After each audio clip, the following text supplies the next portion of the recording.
Hello everyone. So today we will start with Rolle's theorem and mean value theorem.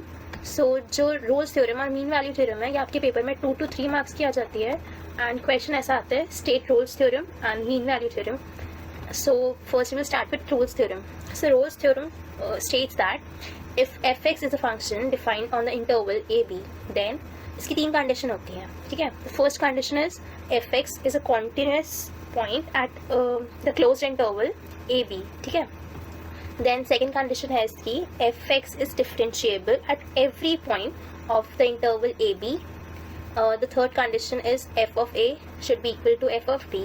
Then at least one point, ठीक है, f dash c should be equal to 0. ये आपका diagram है. ठीक है. ये आप ऐसे बनाएंगे.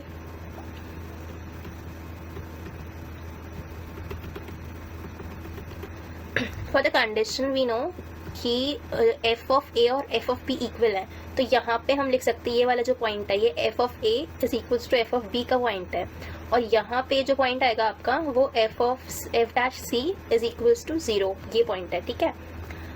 इस पे बेस्ड एक क्वेश्चन है ये वाला, verify Rolle's theorem in the interval -1 to 1 for the function. हमें फंक्शन दिया हुआ है f(x) is equals to x square. For Rolle's theorem हमें पता है कि f of a should be equal of f of b. So ये जो है -1 ये मेरा a है और 1 मेरा b है. ठीक है. तो वैल्यूज जो पुट करेंगे f of -1 should equal to f of 1. जब हम इसमें x स्क्वायर की वैल्यू पुट करेंगे तो ये मेरा 1 आ जाएगा और ये भी मेरा 1 आ जाएगा. तो जो x है उसको मैं c लेट कर सकती हूँ, तो मैं c लिख सकती हूँ कि c बिलोंग करता है -1, 1. ठीक है. अब f(x) is equals to x square ये हमारे क्वेश्चन में गिवन था, तो इसके लिए जब मैं इसको f डैश x करूँगी तो मेरा x स्क्वायर क्या बन जाएगा 2x. ठीक है. तो मैंने x को c लेट किया है जैसे, तो मैं ऐसे लिख सकती हूँ f dash c is equals to 0 है. ठीक है. अब मेरे को f डैश c की वैल्यू मिल गई, ये इसकी वैल्यू है, तो मैं 2c इज इक्वल्स टू 0 ऐसा लिख सकती हूँ. ये यहाँ जाएगा तो c 0 हो जाएगा. तो ये कंडीशन भी सेटिस्फाई करिए कि बिलोंग करे -1 से 1. बस आपको अगर क्वेश्चन आएगा तो बस आप इतना सा सॉल्व करना है आपको एंड आपको मार्क्स पूरे मिल जाएंगे. तो the next question on this topic it states that let hx is equals to x cube plus 2x square minus x minus 1. Find a number c such that c is greater than -2 and less than 1 so that the tangent to the graph of y is equals to hx is horizontal at x is equals to c. तो सबसे पहले इसमें क्या करेंगे, h में h of x की जगह h of -2, ये हमारे इंटरवल है ना, तो इसलिए h ऑफ -2 करेंगे तो हमारा आंसर सॉल्व करके 1 ही आएगा, और h ऑफ 1 जब करेंगे तब भी हमारा आंसर 1 आएगा. तो हम बोल सकते हैं कि hx जो है वो कॉन्टीन्यूस है एट द इंटरवल -2 to 1. ठीक है. इस इंटरवल पे कॉन्टीन्यूस है और ये डिफरेंशिएबल भी है. हमें प्रूव करना है कि h dash c is equals to c. So x हमें पता ये है, तो h डैश x क्या हो जाएगा मेरा 3x square plus 4x minus 1. ठीक है. अब इसमें हम क्वाड्रेटिक इक्वेशन का जो फॉर्मूला होता है क्वाड्रेटिक का, तो हम वो लगाएंगे. तो c is equals to -4 plus minus √16 plus 12 upon 6. इसे सॉल्व करेंगे तो -2 प्लस माइनस √7 अपॉन 3. ठीक है.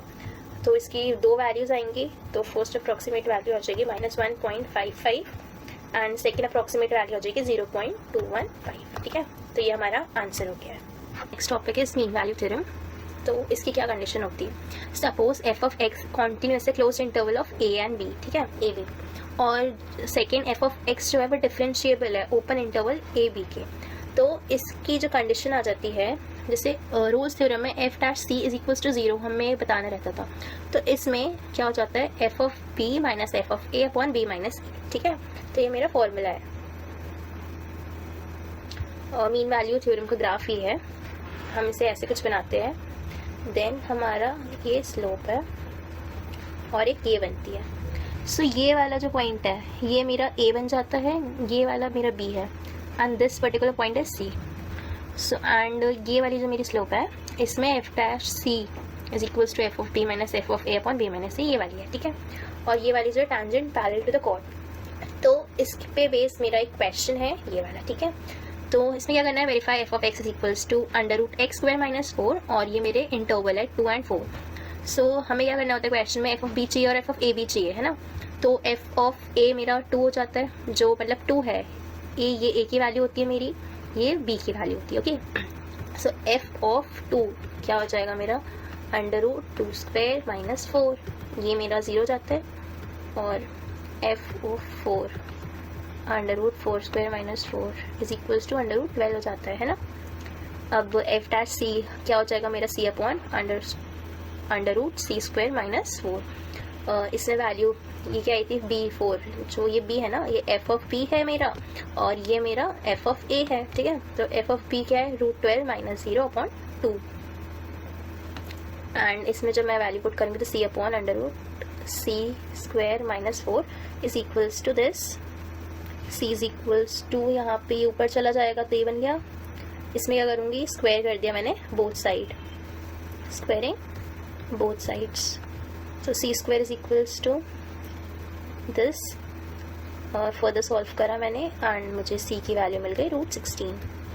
सो जब क्वेश्चन आपका स्टेट करना है रोल्स थ्योरम और मीन वैल्यू थ्योरम, तो आपको बस कंडीशंस लिखनी होती है और एक ग्राफ बनाना होता है। मैंने आपको इसका क्वेश्चन भी करवा दिया, सो आई गेस आपको समझ आ गया होगा ये टॉपिक। Thank you.